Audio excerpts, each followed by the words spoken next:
안녕하세요. 대단히 반갑습니다. 그릭난 잔향TV 이종수입니다. 이번 시간은 1299번째 시간으로 러일전쟁 10이라는 글을 읽어드리겠습니다. 러일전쟁 12 203 전투.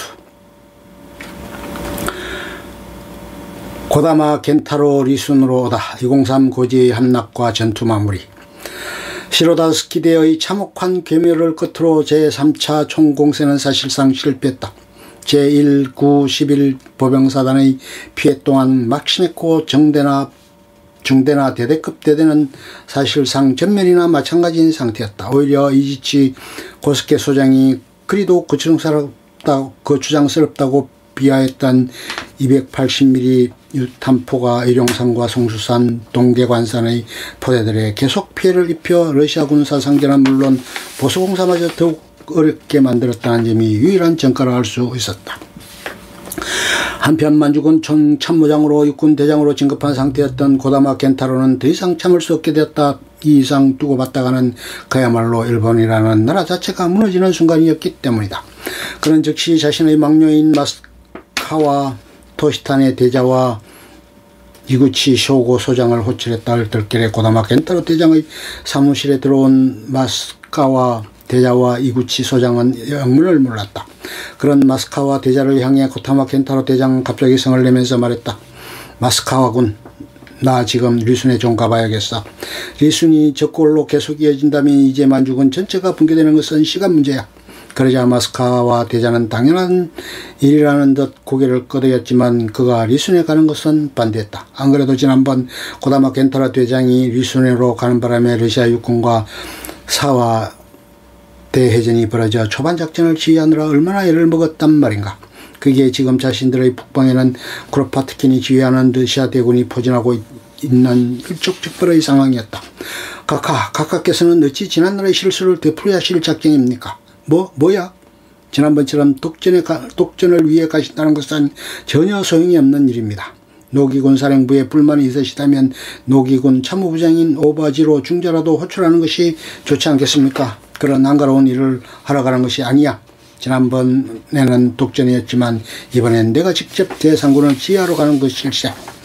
그 말에 마스카와 대장은 할 말을 잃었지만 고다마 겐타로 대장의 의지는 확고했다. 그는 오야마 2와 5 원수를 방문한 후 곧바로 리순으로 향하는 열차에 올랐다. 그 사이 노기 마레스케 중장은 그동안 침묵을 깨고 11월 27일을 기해 203 고지 공격할 것을 명령했다. 고다마 겐타로 대장이 남아하던 그 시각 제3군 사령부는 드디어 203 고지를 향해 제1 보병사단과 제7 보병사단을 전개시킨 것이었고, 이 조치가 3개월 전에 실행되었다면 일본군은 그토록 많은 사상자를 내지 않았을 것이다.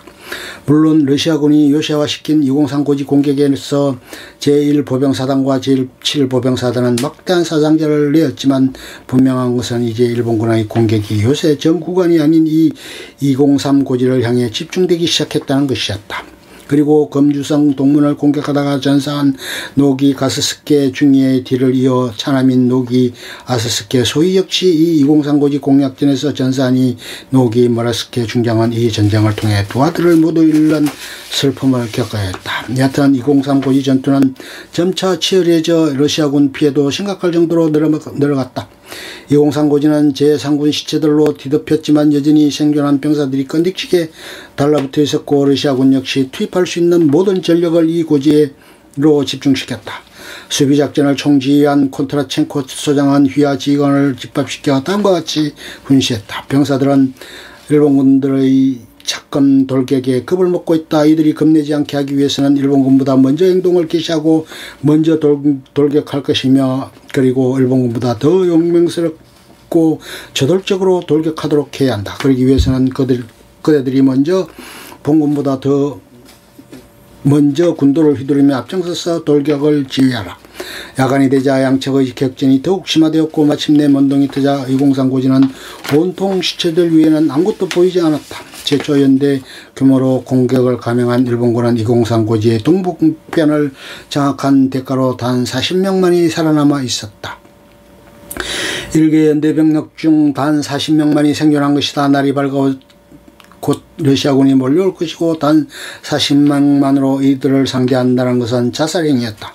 결국 이들은 20명씩 조를 이뤄 203 고지를 내려왔고 공세는 또다시 실패로 돌아갔다.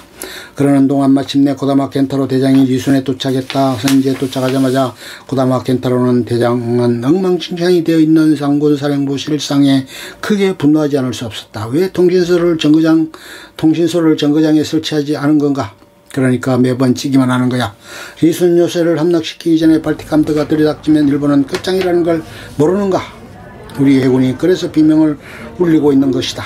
고다마 켄타로 대장의 분노는 자연히 졸렬한 작전을 지휘한 아지치 고스케 소장에게 집중되었다. 아지치군, 대체 이게 어떻게 된 것인가? 자네의 작전 지휘로 얼마나 많은 병사들이 저 고지에 뼈를 묻어야 하는지 아는가?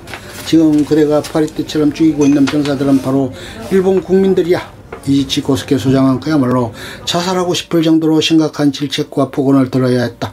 생각 같아서는 고다마 켄타로 대장을 죽여버리고 싶을 심정이 들기도 했을 것이다. 하지만 고다마 켄타로 대장인 지적은 분명 일리가 있었다. 그는 이지치 고스케 소장을 신랄하게 질책한 후 곧바로 노기마르스케 중장을 만났고 이 두 장성의 만남 이후 작전권은 사실상 고다마 켄타로 대장에게 넘어갔다. 그는 우선 제3군 참모들을 전원 집합시킨 후 다음과 같이 말했다.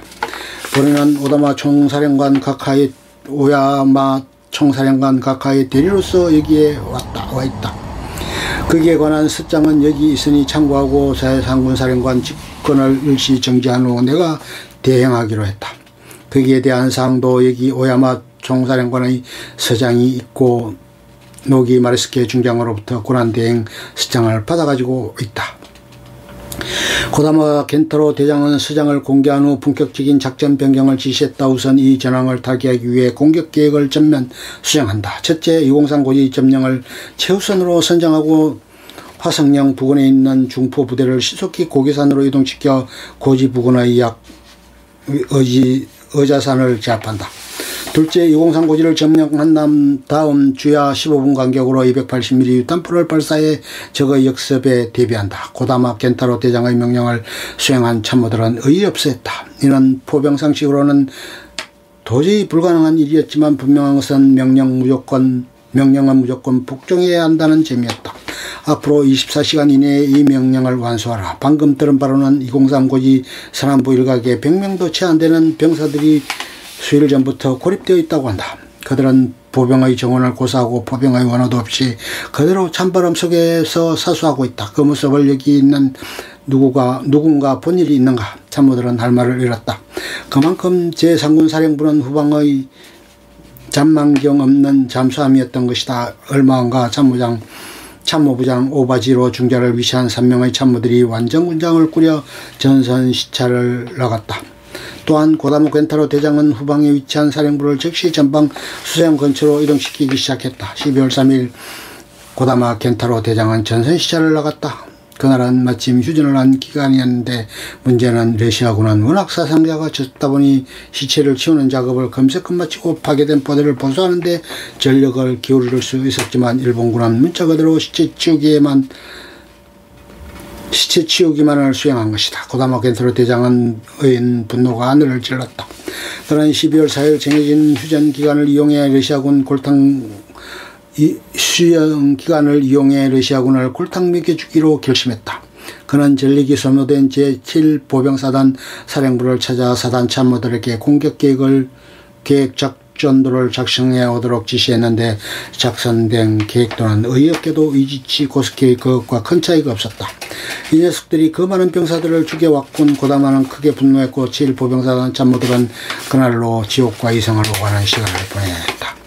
마침내 1904년 12월 5일 화성령에서 이동해온 중포와 산포들이 203 고지를 향해 포격을 퍼부었다. 203 고지와 의자산 포대에서도 중포의 반격을 해왔지만 근거리로 접근해 보다 정확한 명중탄을 날 수 있는 일본 제3군이 유리했다. 203 고지 정상의 러시아군 진지는 잇따라 정확한 포격을 얻어맞으며 파괴되었고 고지 하단에서 돌격을 준비하는 제7 보병사단 병사들은 모처럼 만에 이런 정확한 포격을 받아 사기 충천했다. 그 시각 고다마 켄타로 대장은 203 고지에서 비교적 가까운 구름으로 올라 망원경을 이용해 203 고지 산정을 살펴봤다. 그곳에는 숱한 시절을 뒤로한 채 자신들의 위치를 지키고 있는 100명도 채 안되는 생존자들의 모습이 보였다. 저들이야말로 진정한 일본인의 용기요 기백이다. 저 모습을 보고 감동하지 않는 놈은 인간이 아닐 것이야. 고다마 켄타로 대장은 그렇게 생각했다. 그러는 동안 해군의 중포들이 잇따라 불을 뿜어 러시아군 포대를 파괴했다. 그만큼 고다마 켄타로의 중포 진지 전환은 탁월한 선택이었던 셈이다. 그동안 일본 제3군은 무수한 사상자를 낸 것은 203 고지의 M1893 맥신 기관총 탄막이 한몫 두둑이 했지만 그 외에 주변 고지 포대에서 날아온 중포의 탄착으로 인한 것이 상당했기 때문이다. 러시아군 포병 화망이 워낙 절묘해서 일본군 공격 심하다 막대한 인명피해를 냈는데 이제 그것이 종료되는 순간이었다. 1904년 12월 5일 오전 10시 20분 시간이 지날수록 어자산을 비롯한 203 고지 주변의 포대들이 점차 침묵하기 시작했고 오전 09시를 기해 마침내 상군 돌기기 시작했다. 때마침 전선에 도착해 전개를 마친 280mm 유탄포들이 일제히 포격을 시작했고 일본 제3군은 제대로 된 포격 지원을 받아가며 마침내 러시아군 거점을 하나둘씩 장악하기 시작했다. 203 고지의 서남방면에서 공세를 시작한 사이토 소장의 종대는 30명씩 변성된 결사대를 축차적으로 보냈고 마침내 오전 10시 20분 203 고지의 서남방을 장악하는 데 성공했다. 그토록 많은 희생자를 냈음에도 함락시키지 못했던 203 고지에 마침내 일장기가 휘날렸고 그 광경을 지켜본 노기마르스케 중장은 조용히 두 눈을 감으며 감격했다. 동시에 203 고지의 동북 방향에서 공격해 들어간 요시다 헤르타로 소장 종대는 러시아군의 완강한 저항을 받아 잠시 공세를 중지했지만 01시 30분을 기해 공격을 재개했다. 공격 선봉은 22보병연대 1대대 1중대 17보병연대가 맡았다. 그 결과 공세 재개 단 30분 만에 요시다 헤이타로 소장의 종대는 203 고지 동북 방면을 점령했다. 병사들은 30년씩 소총에 매단 일장기를 휘날리며 일제히 덴노 헤이카 반자이 전황폐하 만세를 연창했다. 마침내 고다마 켄타로 대장의 작전 계획을 병행한 지 얼마 지나지 않을 무려 6,200명에 달하는 일본군을 희생시킨 203 고지가 5시간 만에 함락되었다. 그것은 실로 기적 같은 것이었고 시종일관 전투 상황을 지켜본 고다마 켄타로 대장과 노기마르스케 중장은 감격할 수밖에 없었다. 203 고지를 확실하게 장악한 14시 마침내 203 고지 정상에서 전화가 걸려왔고 고다마 켄타로 대장은 신속하게 지휘소로 달려가다가 미끄러지고 말았다. 노기마르스케 중장은 신속히 다가가 그를 일으켜줬고 곧 통화를 할 수 있었다. 지휘부의 고다마다 리순왕이 내려다 보이는가? 고다마 켄타로의 첫 통화는 그렇게 시작되었다.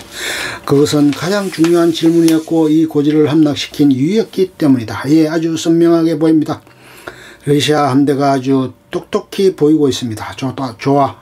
고다마 켄타로 대장은 매우 만족했고 즉시 280mm 유탄 포대에게 203 고지에서 불러주는 자포대로 포격을 가해 극동함대의 전함들을 격침시킬 것을 지시했다. 공성포병 사령관은 즉시 280mm 유탄포를 리순왕 내의 적 함대를 포격해 모조리 격침시켜라. 약 10분 후 요란한 포성과 함께 280mm 유탄포들이 일제 포격을 개시했다. 그리고 명중률은 지독하게 높았으나 리순왕 내에 정박해 있던 배수량 1960톤 전함 폴타바가 가장 먼저 대폭발을 일으키며 서서히 침몰하기 시작했다. 이어 배수량 12,900전함 레트비잔이 8발이나 얻어맞으며 성함에 있던 비련 제독이 부상을 입고 사실상 고철로 변해버렸다. 끝. 좋으면 좋아요, 구독, 알림 설정 눌러주세요. 감사합니다.